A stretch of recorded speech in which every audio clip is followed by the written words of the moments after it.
Muy buenos días a todos. Nuevamente estamos aquí con el espacio de Pedagogías Solidarias, un espacio que ha sido creado por el Comité de Currículo de la Licenciatura en Ciencias Sociales. Durante esta semana, los estudiantes de la licenciatura en Ciencias Sociales del curso que están haciendo en estos momentos, el curso de El Tiempo y las Culturas 1, van a socializar los trabajos que están realizando sobre diversas culturas indígenas de nuestro país. Durante esta semana hemos querido iniciar con una conferencia muy importante que va a ser dictada por el profesor Pedro Tulio Marín Silva, quien nos acompaña el día de hoy. El profesor Pedro Tulio es profesor emérito de la Universidad Nacional de Colombia, distinción que va a obtener en el año 2000 gracias a su recorrido académico, un recorrido que ha sido muy importante en áreas de investigaciones que han girado en torno a las culturas indígenas, sobre todo del sur de nuestro país. Profesor es un licenciado en idiomas, tiene una maestría en lingüística, un doctorado en etnolingüística y también un doctorado en historia. También el día de hoy nos está acompañando el profesor Robinson Piñeros, quien va a ser la persona que nos va a colaborar con la lectura de las preguntas que esperamos que ustedes, aprovechando la presencia del profesor Tulio Marín, puedan escribir en el chat para que puedan ser socializadas y puedan ser dialogadas por parte de él. Nuevamente les agradecemos por compartir este espacio con nosotros y esperamos que sea un tema del agrado de ustedes. Entonces le damos la bienvenida al profesor Pedro Tulio. Muchísimas gracias, profesor, por estar aquí con nosotros. Buenos días, agradezco mucho la invitación de la Universidad Surcolombiana y de la profesora doctora Marta Barrero. Y bueno, pues la ocasión es propicia porque hace ya un tiempo vengo haciendo un trabajo que soy doctorante, todavía no he presentado la tesis del doctorado de Historia de la Universidad Nacional y el tema mío pues está centrado en Caquetá y Putumayo, pero para estudiar el Caquetá y el Putumayo es necesario conocer el Huila porque son regiones íntimamente ligadas en la historia. Entonces, mi trabajo ha consistido en mirar ciertos archivos que están en las poblaciones limítrofes entre la cordillera oriental y la sabana amazónica. Eh, He estado particularmente interesado en mirar unos archivos que Juan Fríe, el historiador, llamó archivos menores. Esos son archivos que reposan en las alcaldías, son archivos de juzgados, archivos notariales y sobre todo archivos que se llaman archivos sacros, es decir, archivos de las parroquias, archivos que contienen muy buena información sobre bautismos, matrimonios y defunciones. Esos son particularmente valiosos para el lingüista porque en esos documentos se encuentran los nombres, nombres indígenas de pobladores de la época, y bueno, nombres, a veces apellidos, porque les ponían el nombre de los clanes o el nombre de su comunidad, de su etnia, pero también encontramos entonces ya una mezcla entre nombres, prenombre, que decimos también en español, y apellidos. Entonces, pues ya dejan un nombre español y un apellido indígena. Ahí hay una serie de improntas, de huellas para seguir la historia indígena de esa región y para mirar aspectos de etnografía, porque los nombres de las personas generalmente remitían a aspectos de organización social, como pertenencia étnica, a clanes o a segmentos de la población, a veces a jerarquías, y a veces diferencian perfectamente etnias. Diferencian, por ejemplo, amas de Sionas, de Coreguaves, de Andaquíes, que aparecen con mucha frecuencia, de Yalcones, y entonces en esos documentos que están en esos municipios del Huila. Hay una gran información y yo pues estuve mirando muchos de esos, no siempre los párrocos permiten el acceso, bueno, no siempre las casas rurales permiten el acceso a los documentos, pero pues yo tuve oportunidad de visitar algunos muy valiosos. Por ejemplo, el de Suaza es riquísimo, es uno de los archivos más ricos de Colombia sobre etnicidad, sobre lenguas también. Bueno, estuve mirando uno que es muy importante y muy antiguo, el de Pital. Eh, de los que he mirado, Pital, Timaná y Suaza contienen información muy antigua desde el siglo XVII. Entonces están quietos, se están perdiendo porque el tiempo los ha venido acabando y no hay una política de conservación de los documentos, desafortunadamente, porque son muy valiosos, pero están ahí quietos algunas veces cuando hay que tener mucho cuidado. Los de Timana, por ejemplo, se abren y se desmoronan como confeti. Entonces, bueno, hay documentos en todos los municipios del Huila. Digamos que lo ideal es mirar los de más antigua fundación. Ustedes saben que Timaná, Suaza son fundados desde 1500, mediados del siglo XVI, más o menos, un poquito antes. Entonces la información es muy valiosa. Estoy hablando solamente de lo que serían archivos menores, de municipios, de parroquias, pero bueno, centrándome por el interés lingüístico que tengo en mirar los nombres de las personas que aparecen allí, o sea, la onomástica, porque eso me va a dar información sobre pobladores y sobre aspectos de etnicidad en términos generales. La invitación es a que miremos muchos de esos municipios que no han sido explorados. Eh, Pienso que todavía en la frontera está por mirarse mucho Guadalupe.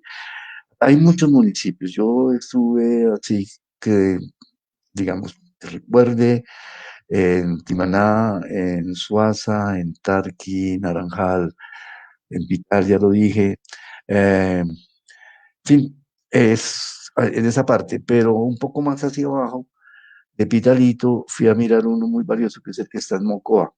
Entonces todavía quedan por verse esos de, también estuve en San Agustín, pero hay muchos municipios y localidades pequeñas que tienen una guía básica donde haya una iglesia que fue una antigua iglesia doctrinera, se conserve, es muy posible que encuentren archivos. Y entonces, pues comienzo pues esta charla señalando la importancia que tiene para la historia departamental, la historia local, la búsqueda y el análisis de esos archivos porque de nuevo pues contienen una gran información para el historiador, para el lingüista, inclusive en muchos casos también para hacen arqueología, que ustedes saben que se hace cada vez con más, digamos, profesionalismo en el Huila. De eso hablaremos un poco más adelante. Bueno, de tal manera que eso ha sido, digamos, como antecedentes, mirar esa frontera del Huila Caquetá y también del Huila Putumayo. En menor medida, pero lo he hecho es mirar la frontera del Huila con el Cauca, del Huila con el Tolima. Menos en esa parte, pero sí he visto algunos que contienen una información valiosa para explicar el hoy de ese departamento de Colombia. Mm, bueno, esta investigación, pues, la he presentado en mínima parte, pero sí lo he hecho con la Academia de Historia del Huila, de la cual, pues, afortunadamente soy también miembro. Entonces, vamos a tratar de iniciar con esa aclaración. Nosotros miraremos, en este caso están viendo el hall de la entrada al Archivo General de la Nación, que es más grande y más importante de Colombia. Y ahí ustedes van a encontrar en diversas secciones eh, unos fondos importantes, lo resalto, a estudiar la historia de todo el país, pero bueno, la del Huila es muy rica en el fondo visitas. Y bueno, particularmente las visitas hechas sobre Tolima y Huila, que eran una sola región en la época, una sola provincia, a las visitas de Tomás López a la Tagaima, y las de Diego Espina a la Villa de Timana, entre otras, pero son muchas otras, las de Borja, y bueno, ustedes van a encontrar muchos visitadores. Los visitadores eran funcionarios de la corona. El rey los enviaba a que visitaran, es decir, a que inspeccionaran el estado de sus terrenos, de su imperio, y a que le dieran informes sobre todo lo que encontraban. Entonces, en esa medida, ustedes encuentran visitas desde muy temprano en el siglo XVI, tienen información de primerísima mano, son fuentes valiosas para ver cómo era entonces en esa época esa región de Colombia, esa provincia. Hay una visita de Tomás López a Natagaima muy importante, que yo quise confrontar con la información actual en archivos, pero en Natagaima, desafortunadamente, en dos ocasiones se quemaron los archivos.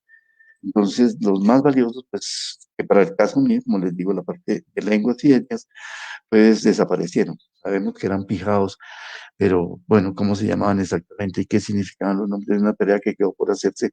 Sin embargo, en las visitas de Tomás López a Natagaima encuentran una gran información como las de Diego de Ospina. Y estas visitas vamos a continuar. Estas visitas eh, después han sido estudiadas por los antropólogos, historiadores, etnohistoriadores que aparecen allí, particularmente el profesor Ernesto Barr, que tiene un texto, tiene una colección de documentos sobre visitas. Entonces van a verlo un poco más adelante. Les recomiendo muchísimo la lectura de ese texto. Van ustedes a encontrar los nombres, les van a ser familiares, los nombres de lugares, de personas, de personajes de la historia huilense hacia atrás. Eh, Hay un trabajo que es muy valioso, el de Juan Friede, etnohistoriador, que escribió, entre otras, un hermoso libro sobre el Huila que se llama Los Andaquí, historia del etnocidio de una tribu salvaje, así lo subtitula. Y bueno, pues de él nos ocuparemos un poco parcialmente. Muy recientemente hizo unos trabajos valiosos del profesor José Vicente Rodríguez, arqueólogo de la Universidad Nacional, que viene trabajando desde hace mucho tiempo en su tierra, porque entiendo que él es de Pitalito, y entonces su terruño lo ha puesto a investigar en arqueología. De él hay textos recientes que hablan de la historia como este que están encontrando allí. Vida y muerte, pues esa es la metáfora, ¿no? Quienes vivieron, quienes murieron en esa región del sur del Alto Magdalena, el Huacacayo. Eh, Ese texto se llama así, de Arqueología y Cambio Social. Eh, Básicamente, pues el compilador y el autor es el profesor José Vicente Rodríguez, tiene más obras pues, sobre la región. Hay otros trabajos de arqueología, pues yo tomo este último porque recibe muchas cosas y sobre todo tiene información sobre etnias y lenguas, que me parece por eso importante señalarlo. Bueno, estaba también entonces en el caso un profesor Juan Bahamón, eh, que, que tiene un trabajo muy reciente sobre, sobre la región también. Entonces yo he tratado como de presentarles los autores más representativos, los investigadores más importantes de esta zona. Por supuesto, hay otros trabajos. Ahí está el nombre de Miguel Juan Bahamón, que hizo un trabajo importante también sobre la presencia de la iglesia en esa región del suroccidente colombiano en general. Lo mismo Juan Guillermo Buenaventura, también profesor de la Universidad Nacional del Departamento de Cine y Comunicación. Él ha hecho un trabajo interesante sobre el último Andaquí.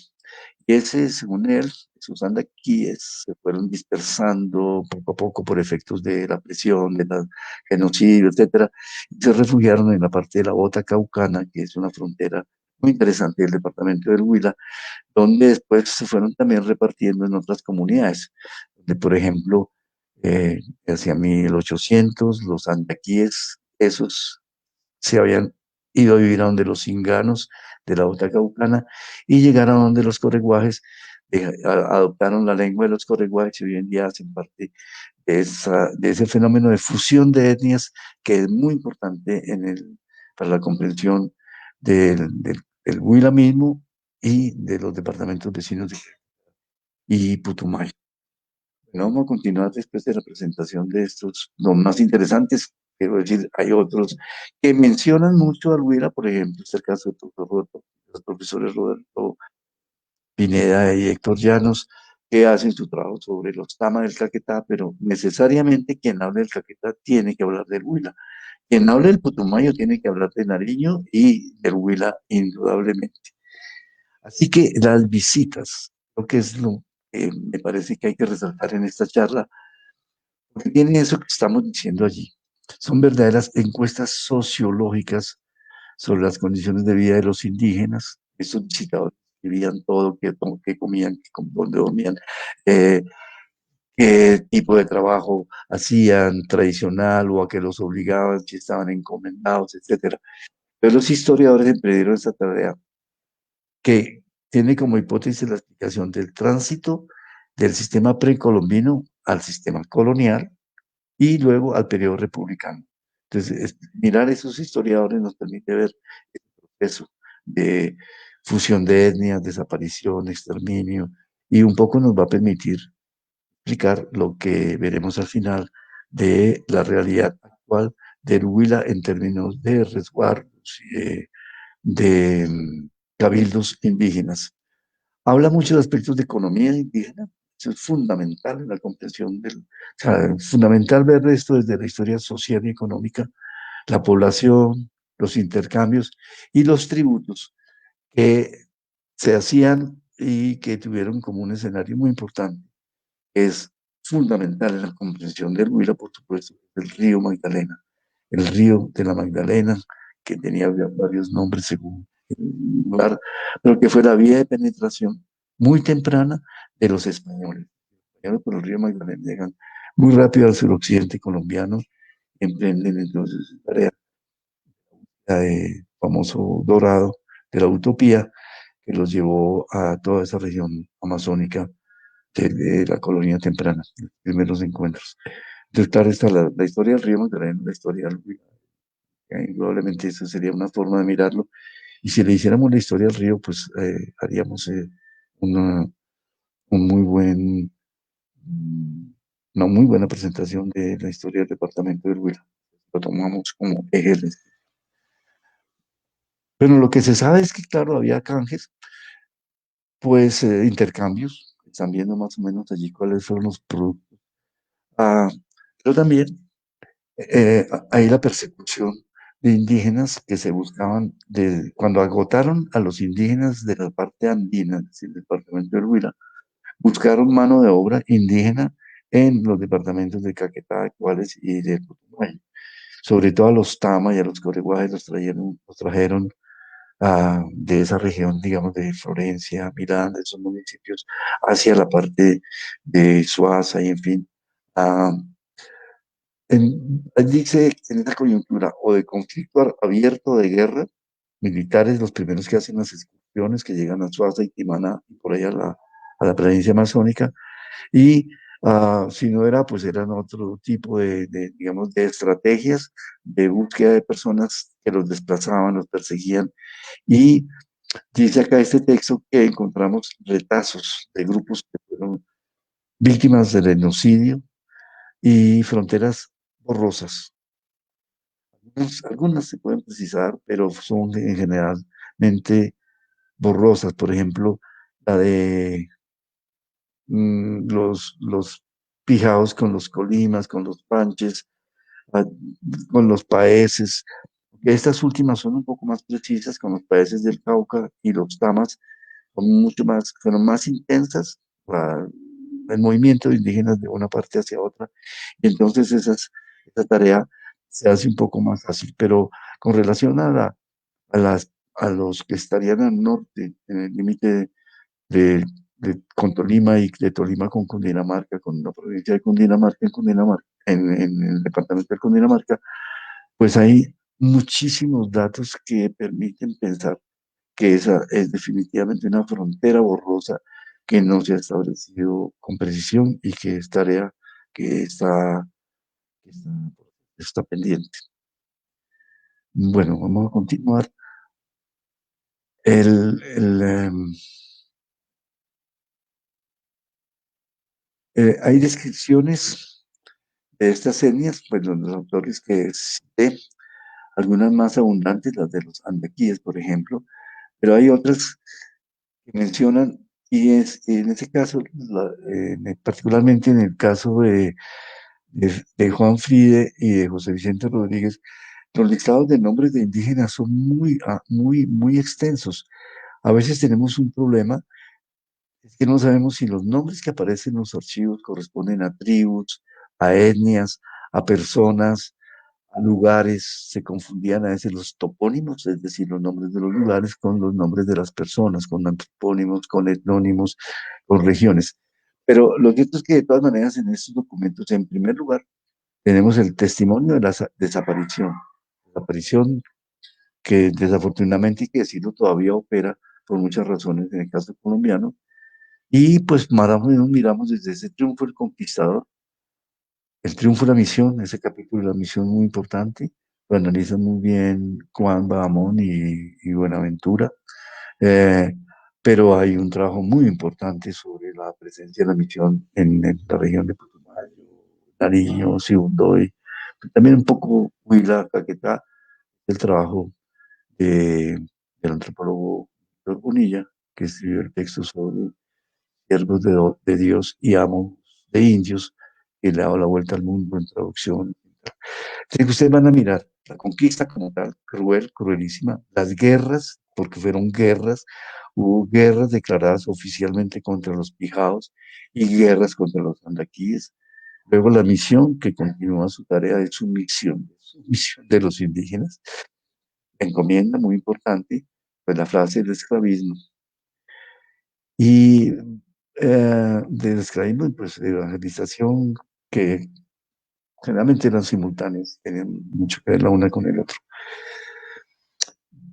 Bueno, vamos a continuar y vamos a ver que estas fuentes documentales, las que presenté, las que sugiero que se estudie, que son las de los archivos menores, pero también la de los grandes archivos. Hay que mencionar el Archivo General de la Nación, que está aquí en Bogotá. Hay uno muy importante para el Huila, que es el de Popayán, Archivo Central del Cauca, donde esas fuentes documentales van a dar mucha información sobre municipios y lugares que hoy en día parecen como de muy poca importancia. Por ejemplo, creo que hay una frontera entre el municipio de La Plata, en el sur, con una frontera en el camino hacia Popayán. Por ese camino están Banacas. Banacas es un punto importantísimo de tránsito de misioneros, comerciantes, exploradores entre Popayán y en la Amazonía, por Popayán, pasando por Maná, Suaza, o desde Popayán, bajando al Maguer y entrando por Nariño hacia el Valle de Sibundoy. Entonces, un poco miraremos esto, cómo era en esa parte, en el Alto Magdalena. Teníamos muy hacia el sur, Quinchana, que sería pues, por los lados de, de San Agustín. Por el norte, Mariquita, que está en el Tolima, pero fue muy importante, porque había minas de plata. Lo mismo al sur, ahí en La Plata, pues eran minas de plata que requerían de esclavos y de mano de obra indígena y negra. En algún momento también es importante señalarlo. Serranos son los de la cordillera, y sí, pues hay muchos de ellos, los mencionan todos estos autores mencianos. Cada uno de estos nombres de personas o de etnias da para una investigación, para una monografía detallada, que pues no se han hecho. Se mencionan, están, claro, en las fuentes, pero da para mirar, por ejemplo, quinchanas, ubicarlos, etc. Murales, yalcones, sobre los yalcones hay más información. eh, pues sería como una de las etnias más propias, más autóctonas del Huila.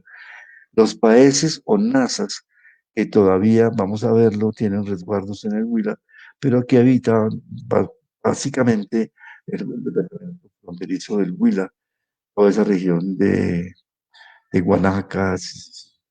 Luego hay unos más huilenses que se reconocen un poco lingüísticamente por las terminaciones ma, otaima, cacataima, Beima, Anolaima, en fin, esos suelen ser adscritos a familias Hijao. Eh, ahí están Amoyás, Ambeimas, Putumares y demás de la cordillera central. Es importante que ubiquen el asunto como también lo allá en el departamento. El departamento del Huila se ubica en lo que han llamado una cuna que la conforman la cordillera oriental y la cordillera central, y por ahí va el río. Entonces es una posición privilegiada, pues un departamento que de terrenos planos, apto para la agricultura, pero también montañoso, pero sobre todo su ubicación lo fue para los españoles de la época, la frontera con el mundo amazónico y por otro lado con el mundo andino, donde todavía viven muchos de estos grupos indígenas. Entonces, sí, Collaima, miren el caso del llano, dice allá, pues que son más bien de cordillera, son serranos. Los de Timaná, que se llaman Timanáes. Entonces a veces no sabemos si Tomaná es el nombre del sitio hoy en día, pero Timanáes era el nombre de una agrupación indígena, de una etnia, de un grupo que pertenecía posiblemente a un grupo mayor que era el de Andaquíes. Collaimas, existe el municipio Collaima, y allí pues todavía hay resguardos y hay indígenas que dejaron su lengua, pero que seguramente pues ellos mismos lo saben y tienen un ancestro fijado. Todos esos grupos tienen como común denominador haber sido afectados por guerras, maltratos, desplazamiento forzado y enfermedades. Eso lo dicen. La importancia de las enfermedades en la merma de la población indígena está muy bien documentada en la arqueología del profesor José Vicente Rodríguez. Desplazamiento, pues forzado en la época, como les decía, los que traían como esclavos de la Amazonia y tamas y coreguajes y otros, pero desplazamientos recientes, si piensan en el caso de los, digamos, de fenómenos como el del Huila, cuando eh, eh, hubo pues ese desprendimiento de los nevados que desplazaban cantidades de indígenas, NASA, que se vinieron en muchos casos a Huila y fundaron allí sus resguardos y viven ahí y hablan sus lenguas. Su lengua, el Nasa Yuwe. Por lo tanto, pues es un componente. Actualmente el Huila tiene como componente etnolingüística la población que está viviendo. Hay que agregarla, por supuesto, pero eso más o menos se viene haciendo y creo que al final podemos darlo con los datos de los censos y del Ministerio del Interior. Bueno, esta es entonces parte también de la panorama de etnias y lenguas en el departamento del Huila. Importantísimos estos mapas para la ubicación, sobre todo, están en alto relieve, que son los que les aconsejo que trabajen, porque pues uno sabe, pues exactamente, pues, las cordilleras dan muchísima información sobre ellos, pero hay, y, digamos, o la cordillera o el valle, la parte de la planicie, y esos datos entonces son los que ustedes deben poco a poco ir recogiendo para elaborar una cartografía lingüística, etnolingüística del departamento del Huila. Tienen muchas fuentes, muchos datos. Es un trabajo interesante que pueden hacer los de historia, geografía, bueno, los del departamento de antropología y también de lingüística, para un, digamos, haciendo un poco gráfica la historia. Y es muy importante recurso a información. Quedan este mapa que está aquí a mi derecha, mapa físico y geofísico y también político del Huila, les va a señalar poblaciones que, que no están en el Huila, pero que no se deben dejar de lado, porque, por ejemplo, me parece muy importante que mirar municipios como Chaparral, en el caso del Tolima, por el lado del Cauca, no aparece aquí, pero está INSA y está también, hay un estudiante, entre otras, creo, de ahí, que es surcolombiana, es de esa región de INSA, de Guanacas, donde se habla todavía la lengua Nasayube. Abajo, pues está la población. Am, no aparece, no aparece en ese mapa, pero es muy importante. Bueno, Pitalito, por supuesto, pero más allá, más abajo, estaría San Agustín, que cerca hay cantidad de resguardos. Entonces, ustedes van viendo cuál es, digamos, entorno de ese departamento actual y lo que en otras épocas significó dentro de esa, dentro de esa región del, del Magdalena y del Alto Magdalena. Bueno, vamos a tratar de hacer un poquito más adelantar y continuamos mirando estos mapas. Este es un mapa más o menos de 1940. A mí me gusta ese mapa bonito, lo hizo a mano alzada, se llaman estos mapas, lo hizo Juan Friede, el historiador, que estuvo mucho tiempo. Muchos de ellos fueron primero hacia San Agustín, al complejo arqueológico, y se quedaron allí investigando esa partecita. Entonces, si miran bien, en letras mayúsculas grandes están los grupos Pijao. Este es un mapa de 1940 que hizo Friede y que lo publicó después en su libro la, los Andakí, la historia de la extinción de una tribu salvaje, se llama. Pero los Pijao habría que colocarlos en todo el mapa.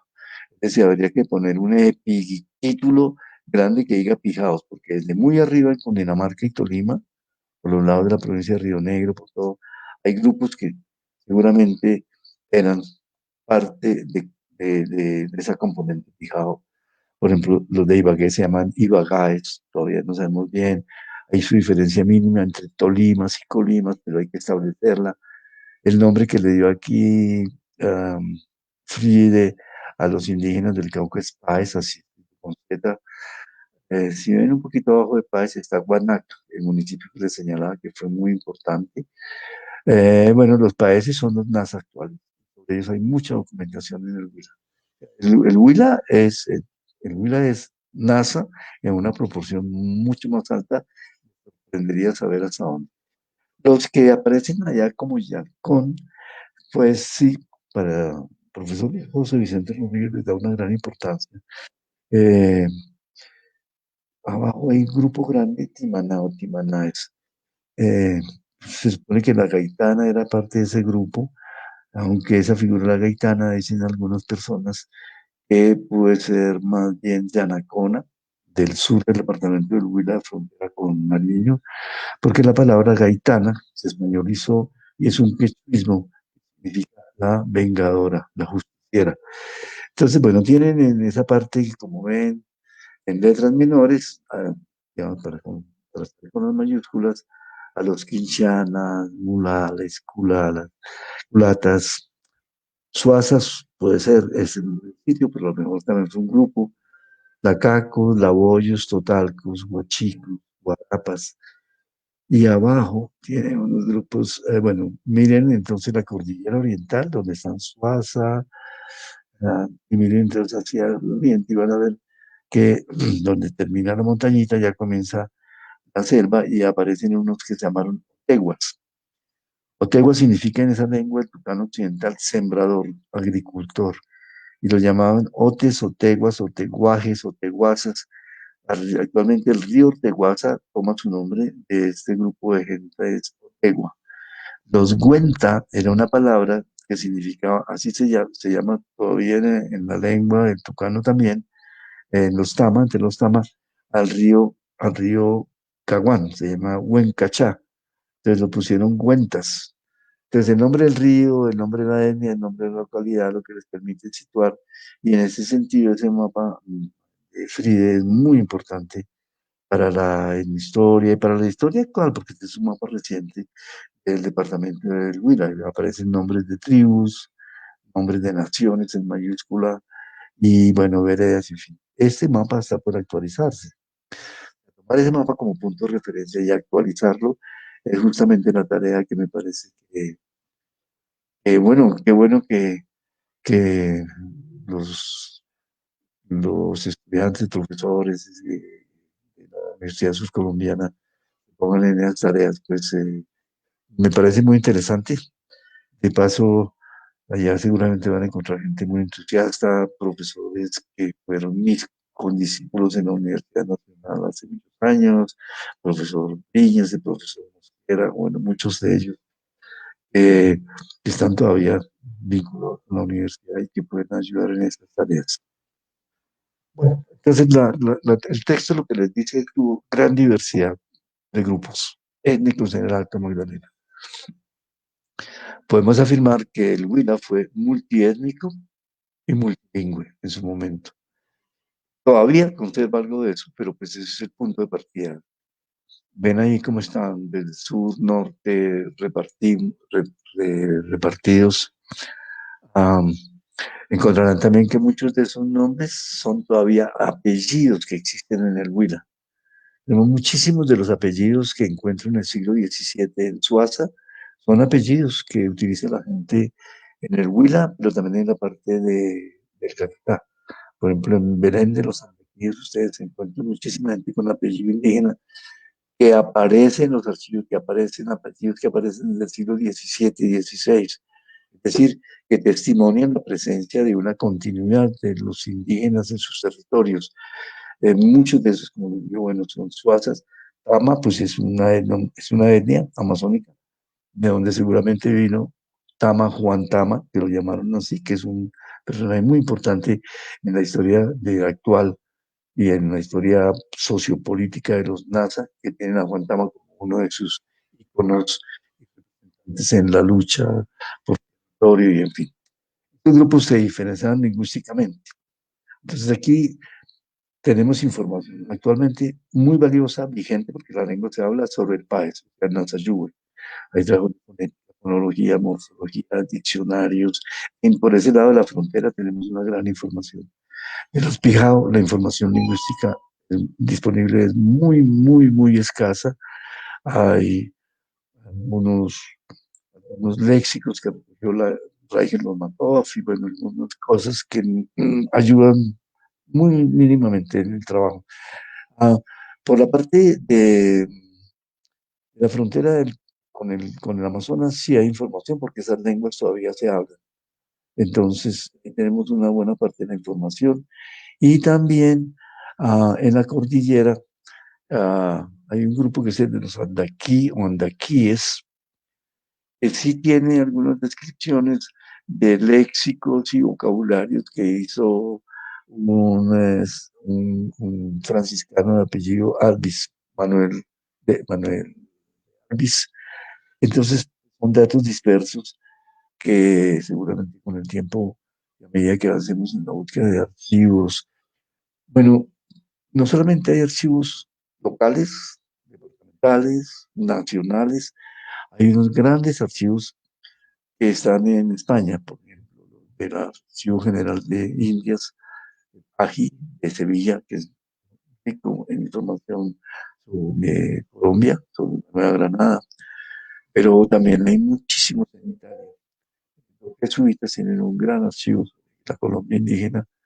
Eso se encuentran en, en Roma, en el archivo de Arci, Archivo Romano de la Compañía de Jesús, archivos sí, romanos de la Compañía de Jesús, y bueno, pues toda la información que recoge el Opus Dei en el archivo del Central del Cauca, pero también en Italia, y sobre eso también ya vienen trabajando mucho investigadores de la Universidad Javeriana, como el padre Rivera, que han venido mostrándonos la lingüística misionera jesuítica, franciscana, poco a poco, de manera que hay fuentes que nos van a permitir actualizar mapas como este que estamos viendo de Juan Fríe, que actualizado pues arrojaría una información más extensa. Continuemos entonces. am, Bueno, eso no, nunca que nos cansaremos de señalar, lo hace Fride, lo hace el profesor José Vicente, lo hace Roberto Pineda, Héctor Llanos, las inclemencias de la conquista. Es decir, esta parte de los felicidades mastines cebados, por ejemplo, en Cartagena, la presenta el profesor Tobar. No Ernest Tobar, sino profesor, ah, ah, el profesor de la Universidad Nacional Martica. Pero me conoce el nombre del profesor. Bueno, Él tiene, en la historia de la Nacional, pensionado, tu director de tesis. Ah, Bernardo Tobar. Bernardo, que tiene unos textos interesantísimos sobre la historia comprensible del Huila. Y en algunos textos él habla de ese tipo de práctica de echarle los perros furiosos a los indígenas, los cebaban. Y bueno, torturas, esa parte es interminable y todavía seguimos señalando esa parte dura, terrible de la historia, ah, que sí tiene que ver con ese paradero del oro. En realidad, el oro que buscaban, pues a medida que iban encontrando, extendían su búsqueda, porque pues las primeras minas de la parte del norte de Mariquita les hacen seguir buscando. En el Huila encuentran las de La Plata y las de Argentinal, pero un poco más abajo encontraron en Mocoa oro de aluvión, es decir, no es oro de mina, no, sino, digamos, un oro que está repartido en las cabeceras de los ríos, en las quebradas, que los indios trabajaban con el mazamorreo desde esa época. Pero sí, parecía que si entrando a la Amazonia, porque Florencia y Mocoa son fuerte de entrar al mundo amazónico, encontraban ya oro de, de aluvión, pues eso les decía que hacia adentro del mundo amazónico eran los ríos de oro y de leche y de miel y toda la utopía española, que es la que hace que el oro, pues las inclemencias son las que señalan ellos, pero aparte de eso, enfermedades. Esto me parece interesante. En el texto, en el ensayo de profesor Vicente Rodríguez, pues señala digamos, vestigios arqueológicos y todas las enfermedades, y pues nos dice que eran inmunoresistentes, es decir, no tenían defensas, además de las enfermedades que se han señalado y que después señalan también como una política de evangelización durante el tiempo de la misión. Pero de todas maneras, la misión sigue existiendo, ¿no? La misión en Caquetá y Putumayo sigue existiendo. El papel de la iglesia es más importante que el papel de las mismas autoridades civiles. Surgen como autoridad y son sobre todo los encargados de la educación, a través de educación, de educación como la iglesia tiene desde el concordato de 87 el derecho pleno a conquistar y a seguir evangelizando en territorios.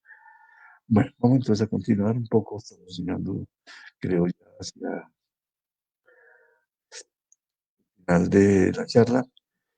Este tema de la encomienda lo desarrolla Friede, lo desarrolla también José Vicente, lo desarrollan todos los profesores, los investigadores. La encomienda fue muy importante y están todos los documentos de los encomenderos españoles pidiendo que les dieran más esclavos, más indios, que extrajeran, y los dedicaban a esas tareas, vaquería o ganadería, los utilizaban como bestias para llevar carga a largas distancias y también para llevar ganado hacia esas ciudades que ya señalamos, por el lado del Cauca, Almaguer, Popayán, y hacia el norte, Honda y Bogotá.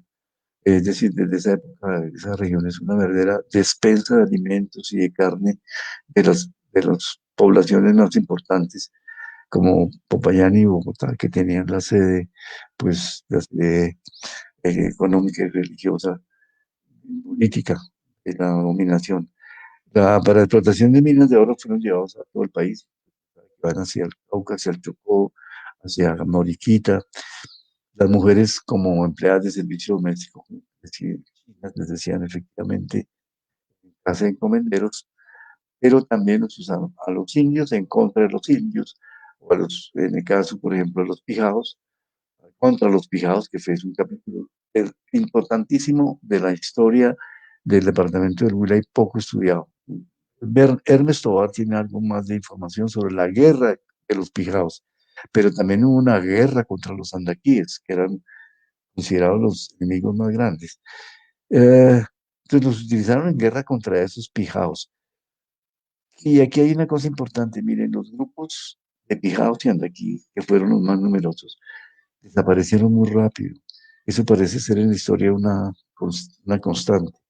Los grupos que estaban un poco más atrasados, digamos, desde el punto de desarrollo social y, en fin, opusieron más resistencia a la llegada del español, resistencia frontal y desigual. Murieron muy rápido y fueron víctimas del asunto. Pero sí hay una cosa que es curiosa, esos grupos Mijaos y Andaquíes son de filiación lingüística Carib, y los grupos Carib, casi todos los que se reconocen en Colombia, quedan algunos pocos, pero desaparecieron muy pronto, fueron víctimas de exterminio total por la resistencia que opusieron a la presencia del español.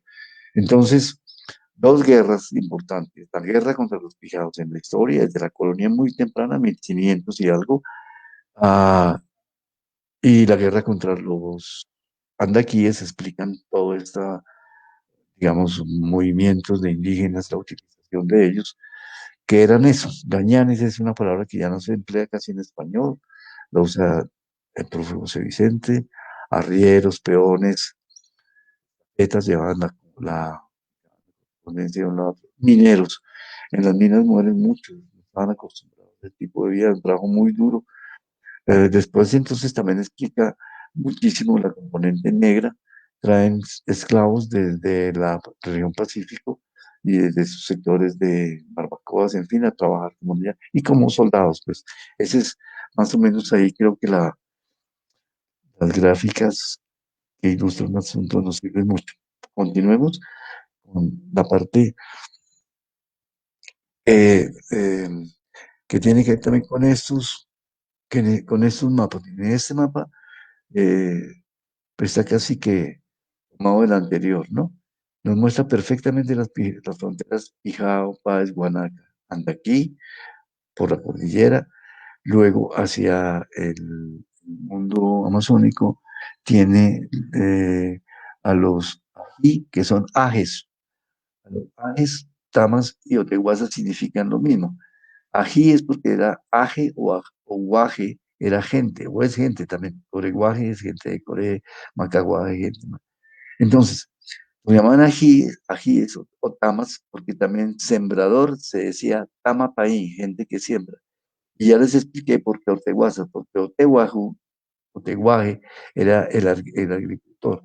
Pero hay otros grupos en la zona que no presenta eh, el mapa de Fride, que hay que tener en cuenta. Particularmente, me parece que ese mapa se complementaría con la presencia de carijonas en la región, y abajo, bueno, hay otra serie de grupos que no aparecen acá, pero que tendríamos que colocar en mapas actualizados de esa frontera del Huila con el mundo amazónico. Bueno, a ver, leemos un poquito esta diapositiva. En cuanto a los indios del Valle de Suaza y de Timaná, ok, bueno, la investigación de Friede entonces se llama ese estudio sobre la aculturación o deculturación, a veces se confunde con etnocidio también, porque significa simplemente el tránsito de su vida original en comunidades indígenas y tribus y cómo fueron poco a poco convirtiéndose en otras cosas. Este de los andaquíes estudia Friede sobre la aculturación de, de los andaquíes, nos muestra algo importante, es también objeto de trabajo de monografías o algo, ese tránsito de la independencia a la república, porque, porque allí ya no van a ser encomenderos los que se encargan de explotar a los indígenas, sino un nuevo sector de esa población criolla. Van a ocupar el funcionario, el lugar que ocupaban anteriormente los españoles de la monarquía. Entonces, Fride hace un trabajo muy interesante con archivos menores, pero miren, ellos mira juzgados y notarías, y de allí saca toda la información para ese magnífico texto sobre los andaquíes, toda la región de Timaná, Suaza, sus municipios. Con base en esos documentos, demuestra cómo exactamente como está allí, entre pleitos, leguleyos, demandas, peticiones de escribanos y notarios, los indios que no sabían escribir, que no conocían la escritura, fueron víctimas, víctimas de, entre otras, esa herramienta que tenían los españoles, que era el conocimiento de la escritura. Eran alfabetas, tanto que los otros eran analfabetas. De tal manera que entre todo ese tipo de papeleos y de artilugios y de trucos, los de la sierra, los verdaderos propietarios, fueron despojados completamente de su territorio ancestral.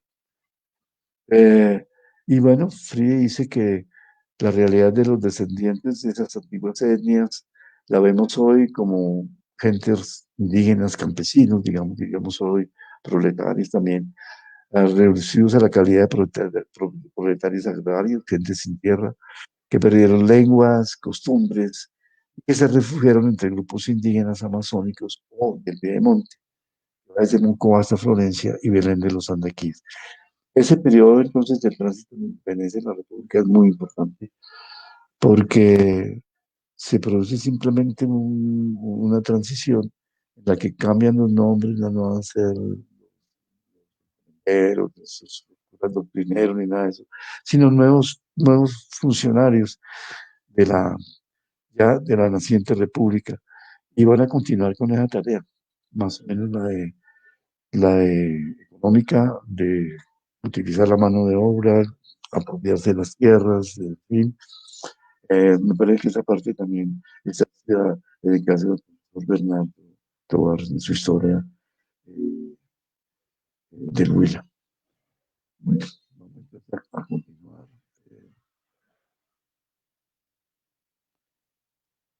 Eh, hay unos mapas aquí. Bueno, vamos a continuar entonces con estos mapas. Este mapa me parece a mí está en el Atlas, mapas históricos de Colombia. Una publicación muy hermosa. Y ahí me parece interesante ver cómo, pues, primero la idea que se tenía del mapa y del espacio. Pero bueno, yo creo que si miran Neiva, que fue escrito de esta manera en su época, Y y B en vez de V, el río de la Magdalena, los ríos que tienen arriba, el río Páez, el río de la Plata, poblaciones que aparecen por esa época ya, por ejemplo, Pital, sí, el río Magdalena, Pital, Timaná, está Suaza, San Lorenzo, que realmente no sé dónde está actualmente, eh, Boquerón, bueno, la Agua, pues que está pues en ese camino a Florencia. Y entonces estos son pueblos de la ruta que hay entre Neiva hacia el pueblo de La Ceja, que es también una población muy importante en esta historia. ¿Dónde estaban esos andaquíes? Ah, bueno, me parecen interesantes, digamos, bien la ubicación de Popayán, como les hablaban en esa época, la de Popayán y Neiva.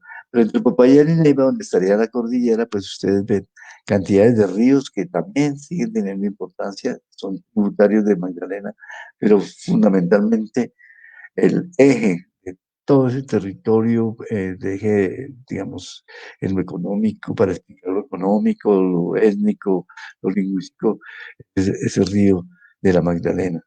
Ah, sí, pues esos mapas tienen ese interés, ¿no? Mirar, pues cómo se construían, esa es una parte interesante también de la historia. Pero pues claro, hace parte de ese archivo documental que hay sobre el Huila, porque es el mapa del Huila antiguo, digámoslo así, si vamos hacia arriba, ya estaríamos por los lados de la frontera con el Tolima. Entonces los mapas se van modificando, haciendo cada vez más completos y más científicos también, porque obedecen a otro tipo de ordenamiento, no son mapas solamente manos los mapas aparecen entonces son muchos, y habíamos pensado incluir otros muchos de la región, en primer lugar por la belleza que tienen los mapas, pero también porque esa información ya pues hoy anacrónica nos, nos permite dar los sitios claves, esos pueblitos que tienen como Timaná una cruz, eran ya capillas, habían sido anteriormente pueblos de indios, como Pital, otro pueblo de indios también Timaná, y eran centros administrativos y religiosos de gran importancia. Timaná, por eso, Timaná fue la base al acopio de pertrechos, de hombres, municiones, de equipos para bajar hacia el mundo amazónico. Continuemos. Eh, sí, igual, Val de Neiva, lo ven, el Valle de Neiva, esta vez escrito con V, pero con Y. Las poblaciones de San Sebastián de la Plata, Honda, mucho más perdido, y están nombres de tribus, Pijaos, Pichaos, se decía también, Paes, Manipos, no sabemos que haga referencia a una comunidad de Manipos, o los lados de San Juan de la Plata, de nuevo Guanacas, que fue muy importante, y que es entonces una palabra de hecho por esa cordillera de los Andes, pues estando ahí también grupos de conucos en ese sector, a Timaná y hacia abajo, pues hasta llegarnos hacia Pasto. Este es un viejo mapa, entonces ven el río, ¿no? En el centro, el río de la Magdalena, que dibuja la cuna famosa que llamaron algunos historiadores. El Huila está efectivamente entre esa cuna que conforman las dos cordilleras, oriental y central. Bueno, ubicar esto en el departamento del Huila actual también es algo que ustedes ya están haciendo, pues, porque conocen la región. Para ustedes estos municipios son todos puntos de referencia clave. Y en la historia, pues también, Timaná, pues, porque por la Gaitana hace referencia a monumentos, a lugares de la historia que están tanto en Pitalito como en Neiva y en muchas partes del territorio huilense. Hay municipios que presagian presencias indígenas, ¿no? Por ejemplo, de Yanaconas. Anaconia es un municipio que ya un profesor de la Universidad de Surcolombiana estuvo, me parece. Entonces, seguramente ir mirando municipios pequeños o algo dentro de esta, digamos, línea de investigación de etnolingüística de la historia, me parece que nos ayudaríamos. Vamos a continuar con las figuras que hay para, exacto, es un mapa de la Nueva Granada, donde ya en partecita vemos el Valle de Neiva. Esa me gusta mucho porque es verdad que muestra la ubicación. Y bueno, si pensamos en mirar el mundo amazónico, pues vemos la importancia que tuvo esa gobernación de Popayán en su momento, un territorio inmenso del país y políticamente muy importante. Popayán llegó a ser tan importante, políticamente como Santa Fe de Bogotá. Y el Huila llevaba cosas, tenía que ver con Santa Fe por el centralismo y con Popayán también por el centralismo religioso. Desde Popayán se ejercía toda la dominación eclesiástica cristiana de misioneros, particularmente en una época jesuitas, pero después con la expulsión, eso quedó en manos de franciscanos y los últimos, según dicen Juan Bamón y John Bonilla, fueron los capuchinos catalanes que fueron también terriblemente ah, perversos con el tratamiento de la población indígena, con la excusa de cristianizar. Bueno, sigamos. Este es un mapa, perdón, me parece muy interesante. Es una información muy reciente de 2018 sobre eh, el territorio del Huila y sus comunidades étnicas. Entonces tienen yacos, yanaconas o yanacunas, ah, gente picpue que es casa en de la Argentina o Argentina. En La Plata hay muchos resguardos, miren, el nombre de la comunidad. Hay resguardos de La Gaitana, en Tálaga, en Los Ángeles, está Hugh Páez, la Semilla Páez, Juan Tama, importantísimo, ¿no? Eh, de origen amazónico, pero traído desde muy temprano al Huila y después, bueno, al Cauca. Ven entonces también en Nátaga, hay todavía ah, resguardos, comunidades étnicas ya. Ah, eh, bueno. yaguas, más abajo, los Villacos, que son de habla quechua, Yanaconas, comunidad de Yanaconas, muy cerca de San Agustín, ahí en Isnos, tiene un resguardo también muy grande. Son muy numerosos los Yanaconas y cada vez están más organizados y quieren recuperar una lengua que seguramente estuvo relacionada con el quechua, pero también seguramente con las de Quillacingas y Pastos de la parte eh, del departamento de Nariño.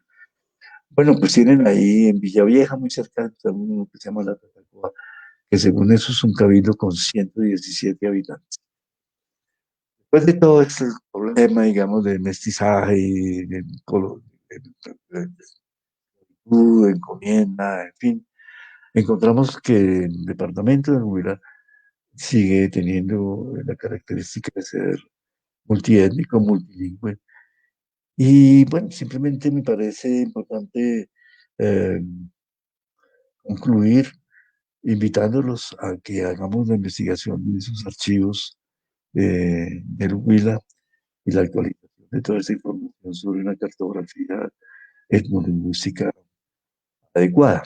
Bueno, eso me parece en síntesis lo que, lo que quise presentarles hoy. Les agradezco mucho la atención, así que quedo a su disposición para preguntas. Y bueno, un poquito en la parte lógica del asunto. Profesor, muchas gracias, profesor Pedro, por esta exposición tan bien documentada. Se nota entonces ese empeño suyo durante años, no solo como un trabajo de doctorado, sino también un interés personal por Así la es. región, el Huila, Caquetá, Putumayo, es decir, entendiendo una unidad que va más allá de, como usted nos dijo, de esa unidad política actual y que tiene una interrelación a partir de sus estudios etnolingüísticos, ¿cierto? Sí, sí, señor. Así es.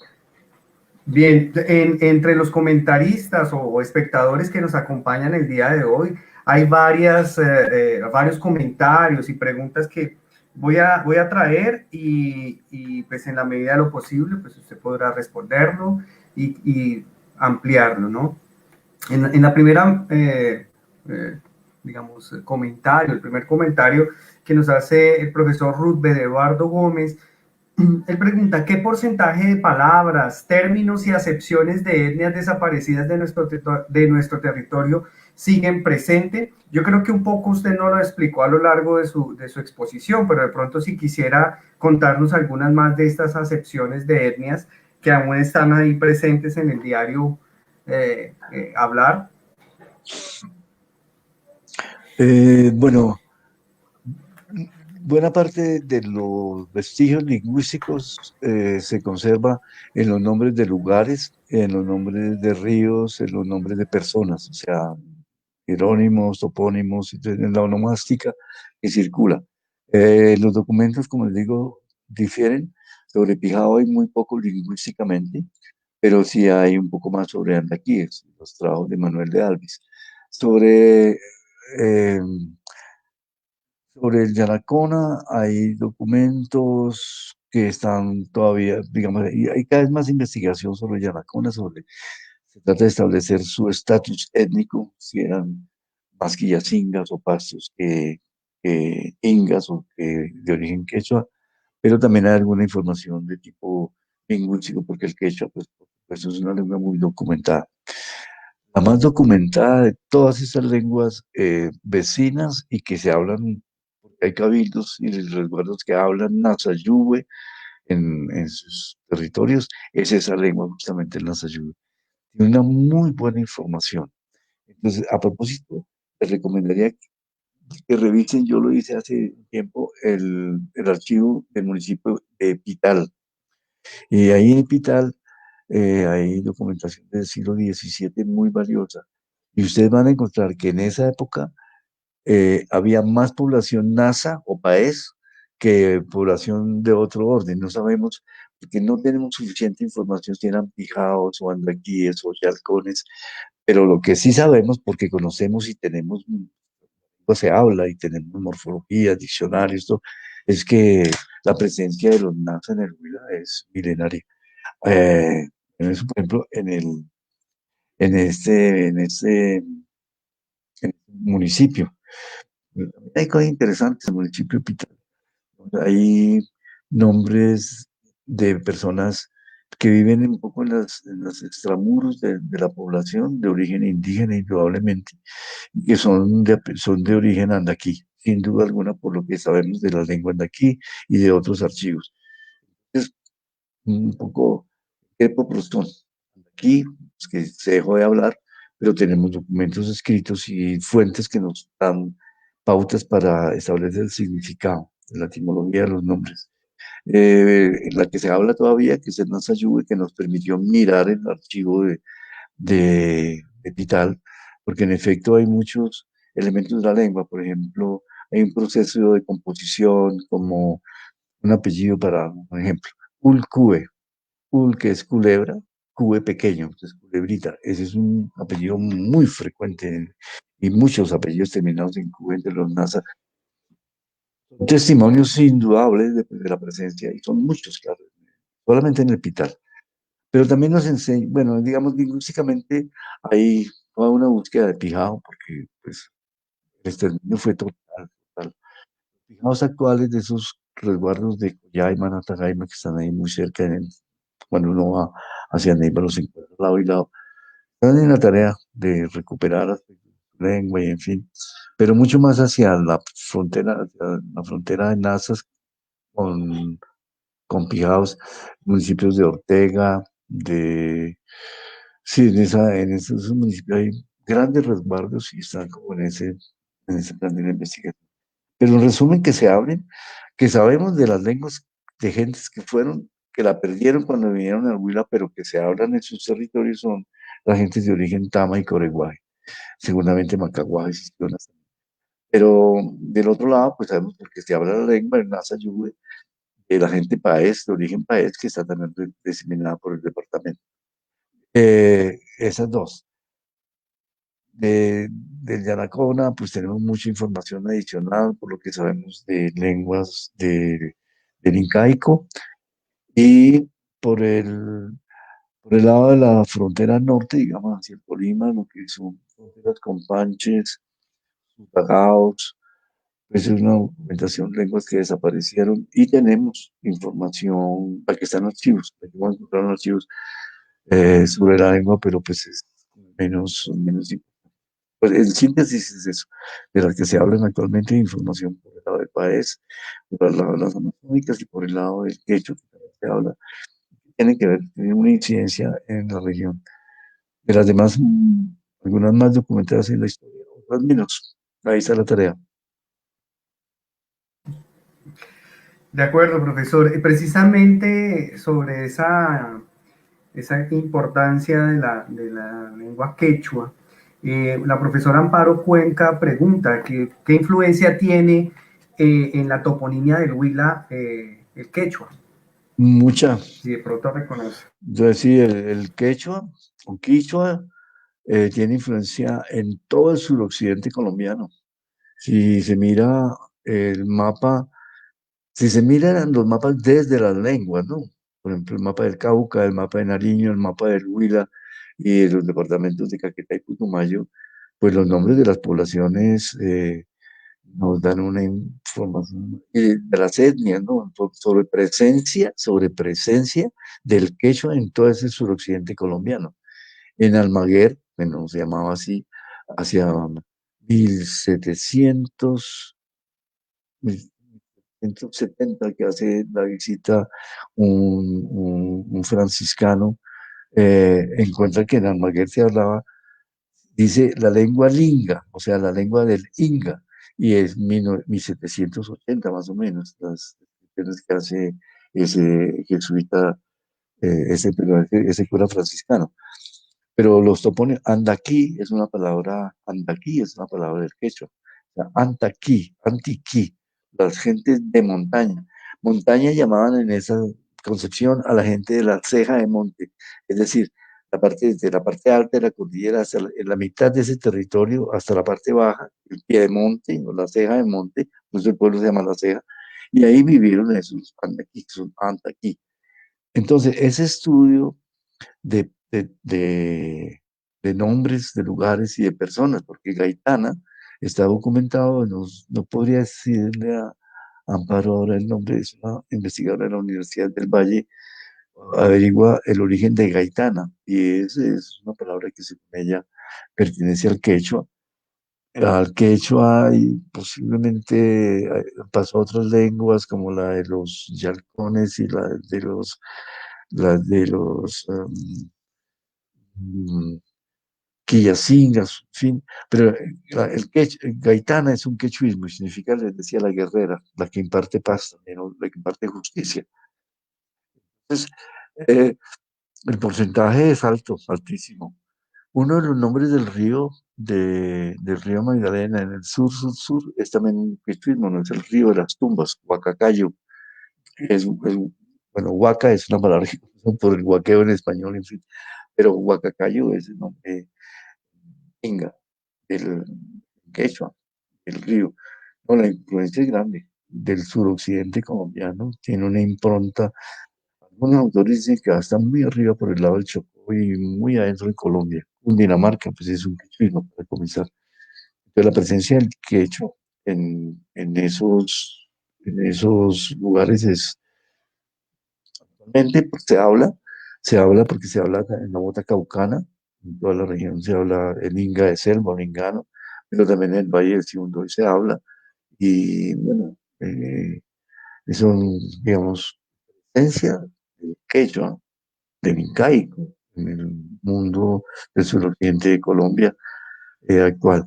En el Huila, en el Huila, pues sé que hay intentos de los resguardos llanaconas que están por los lados de Isnos de San Agustín, por San José de Isnos, por allá, en esa zona, que intentan recuperar como lengua el quechua.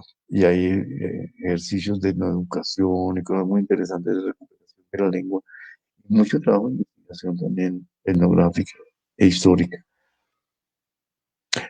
Eh, Amparo, no sé si te conté. Muy bien, profesor. Bueno, yo tengo alrededor de esta también una pregunta que me surge en este momento. También de esa relación, el Huila con la Amazonia, ¿cierto? Y vemos que en la Amazonia también hay un grupo lingüístico grande que será el guaraní, tupí y demás. ¿Hay algún tipo de influencia que podamos, yo digo, por ejemplo, jaguar es guaraní, ¿no? Jagua vendría de allí. No sé si de pronto hay algún tipo de relación en esta zona con alguna lengua derivada del guaraní.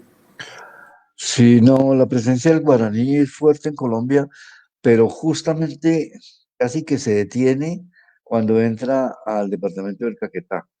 En el departamento del Putumayo, sí, de todas maneras, también nombres de ríos, de personas, de lugares, de objetos de cultura material, de animales, de todo, dan razón de una presencia del tupí guaraní. O sea, por ejemplo, mira los ríos Caraparaná y Garaparaná, eso es tupí, es lengua tupí, muchos nombres de las frutas, de los animales, pero esa influencia que viene de Brasil llega a Colombia y es fuerte todavía hasta entre los huitotos. Seguramente muchas cosas de esas porque pues fueron migraciones muy fuertes. Y guaraní, los tupís y guaraní son una comunidad muy extensa y es una lengua que se habla todavía, claro, en la región amazónica.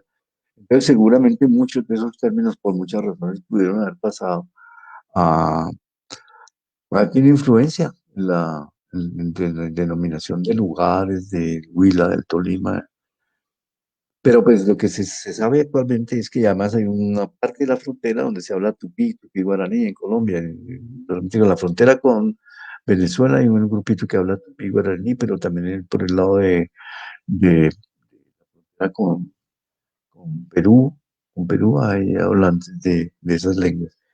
Entonces, claro, es posible que haya influencia. Por Jaguar y eso no te podría decir, no sabría responder. De acuerdo, bueno, tenemos entre los espectadores, tenemos a Jair Alberto Yonda y a Esteban Soriano, que mandan un saludo de resistencia y hermandad de parte del pueblo ancestral Nasa del municipio de Páez, departamento del Cauca. También, digamos, hay diferentes apreciaciones sobre la importancia pues, de la conquista y colonia también en esta conformación sociolingüística o transformación sociolingüística a partir del siglo XVI. El profesor Wisberto Navarro también pregunta de por qué se habla de archivos menores y archivos mayores, de cuál es esa lógica de clasificación. No, la denominación de archivos menores para distinguirlos de los grandes archivos mundiales la utilizó Juan Friede. Juan Friede, pues mira Archivo General de Indias, el archivo de la Compañía de Jesús en Roma y archivos que él llama mayores para distinguirlos, como el Archivo General de la Nación y el Archivo Central del Cauca. Entonces, los menores son esos de parroquia, de municipios olvidados, que son muy valiosos y que casi no han sido estudiados. En el caso de Friede estudió los de notarías y los de juzgados y con eso hizo su trabajo fundamental. Yo les dije desde el principio de la charla que me interesa mucho la mirada a los que se llaman archivos o documentos sacros, los de bautismos, matrimonios y defunciones, porque tienen una gran información implícita, lingüística y también etnográfica. Por ejemplo, en el caso de un archivo como el de Suaza, yo encuentro matrimonios de andaquíes con coreguajes o de tamas con yanaconas en esa época, por ejemplo.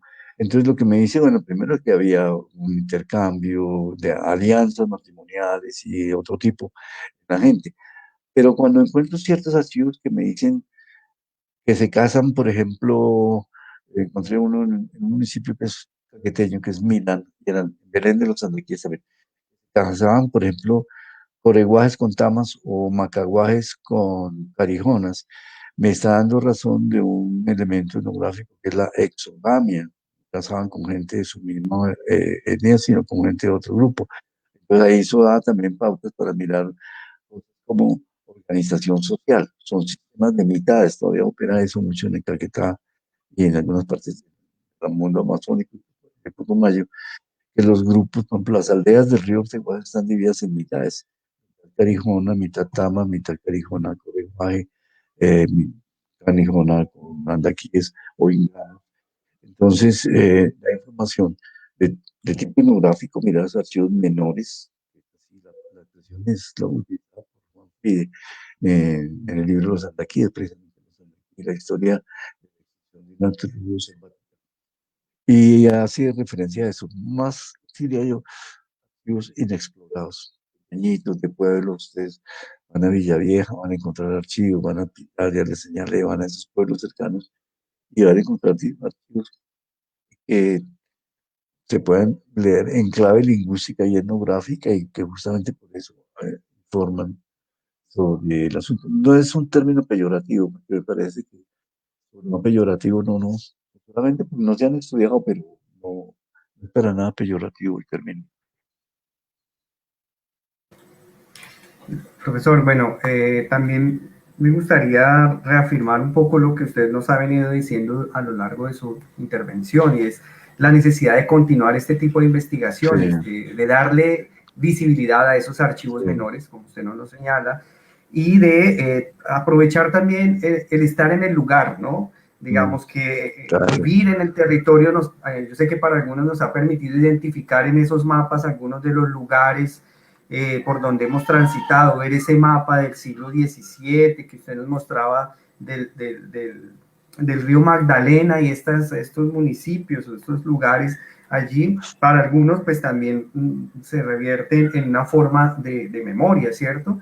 Y allí yo claro. quisiera pues también llamar la atención de las estudiantes y los estudiantes de la licenciatura en Ciencias Sociales y de otras carreras de la universidad, la necesidad entonces pues de retomar o de empezar a Sí, hacer este tipo de historia, etnolingüística, que seguramente se va a nutrir no solo del estudio de una sola carrera, sino pues tenemos carrera de literatura, tenemos ahora licenciatura en ciencias sociales, se va a abrir la carrera de antropología. Entonces yo creo que también la necesidad de ese diálogo entre estudiantes, profesores, para hacer este tipo de investigaciones es fundamental en una universidad que continúa pues creciendo y demás. Y pues, haciendo ese llamado para los estudiantes, ¿no? Y pues también un autollamado para los profesores que estamos en estos lugares, profesor. Bueno, cerraríamos con dos preguntas o una pregunta que tenemos acá y ya la profesora Marta también nos haría una intervención para dialogar finalmente con usted, profesor. Tenemos una pregunta de Julio Huasca, que nos pregunta sobre el centro del Huila, sobre Campo Alegre y Obo, ¿qué se sabe? ¿Estos territorios hubo asentamientos indígenas? Sí, pues, sí, claro. Sí, sí, claro, claro que sí. Claro que sí. Mira, Obo y Campo Alegre parecerían más de influencia andaquí. Más andaquí, menos Pijao y menos Nasa. Menos Nasa. Obo y Campo Alegre. Muy buena la pregunta, pero la pregunta habría que respondérsela yendo a mirar esos archivos. Pues estando allá, pues que ustedes cuando, pues se le digo yo a la profe y al profe Olmedo, cuando uno está en el Huila, está en terreno, está haciendo trabajo de campo, y ustedes están allá. Entonces, si poder mirar esos archivos, bueno, mire los parroquiales, libros sacros, mucha información y van a poderse responder la pregunta. Yo creo que son básicamente anda aquí, pero y de lengua aquí los documentos que hay que subir, podríamos cotejarlo. Creo que de todas maneras, esos de Obo y Campo Alegre, que yo sepa, no los revisó Fride. Creo que tampoco el profe José Vicente Rodríguez. Entonces, qué bueno que ustedes emprenden la tarea. Archivos menores es eso, no por la palabra menores, no, de una gran importancia, sino que se los llama así porque simplemente están olvidados, ignorados, en mal estado, se están perdiendo. Debe haber una política de protección y de recuperación de eso en microfilm, como se pueda, pero eso tiene que salvarse porque se están perdiendo. Entonces, sí, yo creo que estuve alguna vez dando a mirar el del Obo, pero pues llegué muy tarde ese día al Obo y a pesar de que el párroco muy amablemente me dijo, pues mire lo que hay, pero ya pues tenían que ir y en fin, y yo tenía que continuar ya. Está por hacerse, y con gusto. Cuando la pandemia nos deje, volveremos por allá. Mirar además es un sitio muy, muy bonito. Pues esperamos que ese momento se dé pronto, profesor, para tenerlo aquí presencialmente en la Gracias. Universidad Bueno, Colombiana. gracias, Es un muchas gusto. gracias. Muchas gracias. Profesor, hay una pregunta más de Marta Gil. Nos pregunta, ¿en qué parte se consiguen los libros de Jairo Rodríguez, del profesor José Vicente Rodríguez José y de Vicente Ernesto Rodríguez, Pinzón? pues aquí en Bogotá los conseguimos en todo lado porque como son documentos de José Vicente Rodríguez está publicado por la Universidad Nacional. Y el de Hermes Tobar, que es importantísimo, pues yo creo que en línea lo pueden buscar, eso lo publicó el Instituto Colombiano de Antropología y con el Ministerio de Cultura. Entonces son varios tomos. El de ustedes es el tomo cuarto sobre el Huila que está en la presentación, ahí está el título y tal. Yo creo que eso los dos creo que se pueden consultar en línea. Yo los tengo, bueno, porque el de profe Rodríguez, José Vicente, que es, digo yo, mi amigo, y ojalá él me considere igual, me lo regaló.